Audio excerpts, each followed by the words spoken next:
નમસ્કાર, ગુજરાત સિક્યોર ન્યૂઝમાં આપનું સ્વાગત છે। હવે જોઈએ આજના સમાચાર।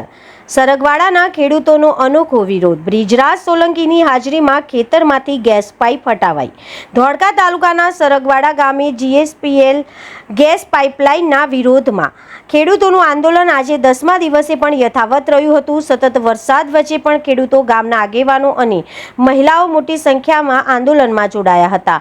આંદોલન દરમિયાન ખેડૂતોએ ટ્રેક્ટરની મદદથી ખેતરમાં પડેલા ગેસ પાઇપોને ખેતરની બહાર કાઢવાનો પ્રયાસ કર્યો હતો। આ સમગ્ર કાર્યક્રમમાં ખેડૂત આગેવાન બ્રિજરાજ સોલંકી પણ ઉપસ્થિત રહ્યા હતા અને ખેડૂતોને સમર્થન આપ્યું હતું। વરસાદી માહોલ હોવા છતાં ખેડૂતોનો ઉત્સાહ યથાવત રહ્યો હતો।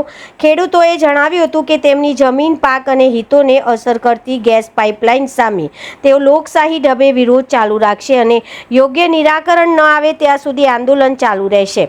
ગામના આગેવાનો અને મહિલાઓએ પણ એકતા દર્શાવી ખેડૂતોની લડતમાં સાથ આપ્યો હતો। સમગ્ર ઘટનાક્રમ દરમિયાન ટ્રેક્ટરની મદદથી ખેતરમાંથી પાઇપ બહાર કાઢવાની કાર્યવાહી ચર્ચાનું કેન્દ્ર બની।